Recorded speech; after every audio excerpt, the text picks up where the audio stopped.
Hello everyone, welcome back to my YouTube channel. Today we will be analyzing all the intricacies of the Slav formation. This is part 3 of my pawn structure series, so if you haven't checked out the first 2 parts, be sure to do so. Now that I got that out of the way, make sure to take notes and let's get this video started. Checkmate.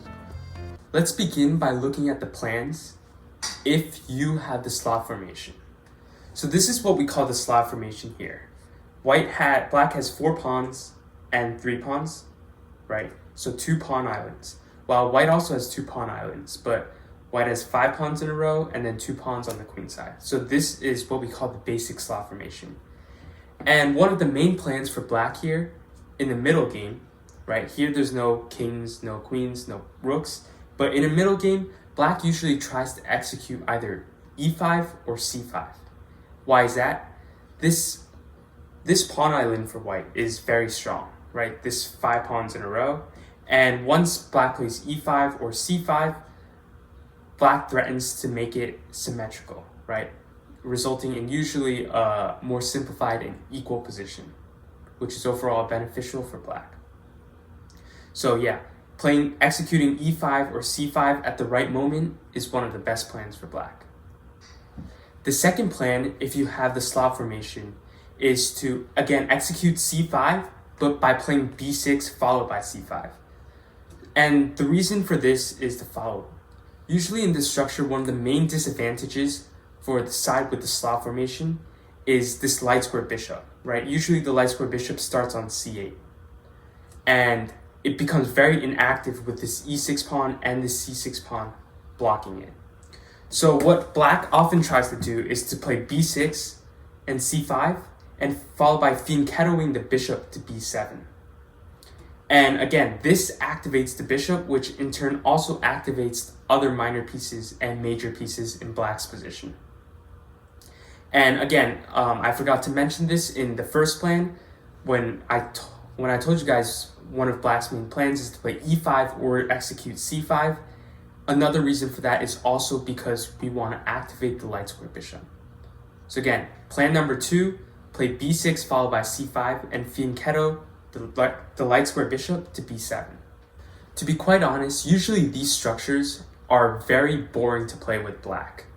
So if you are looking for an exciting attacking game, this kind of structure is probably not for you, right? However, if you're looking to outplay your opponent in a slow strategical maneuvering game, this Slav structure is just the right one for you.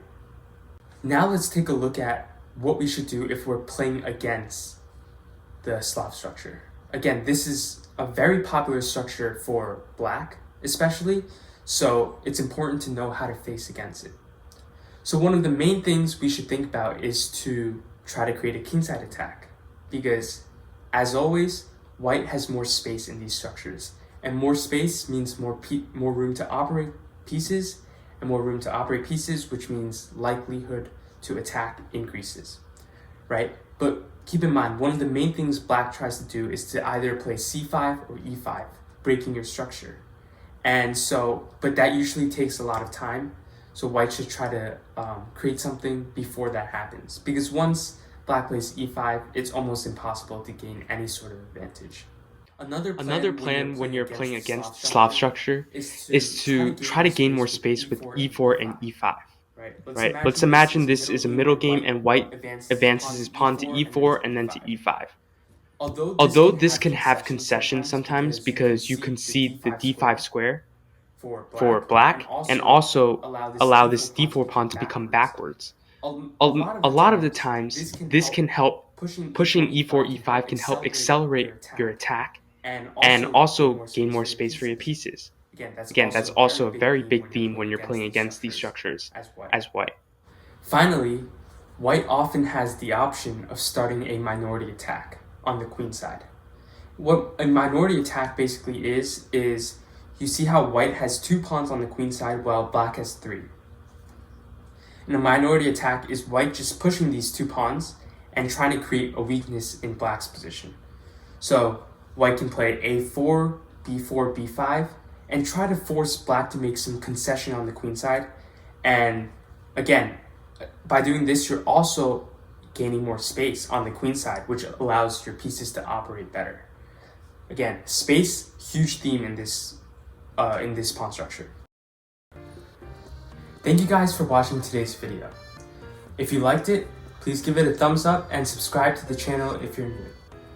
Make sure you stay safe, and I'll see you guys next time. Bye.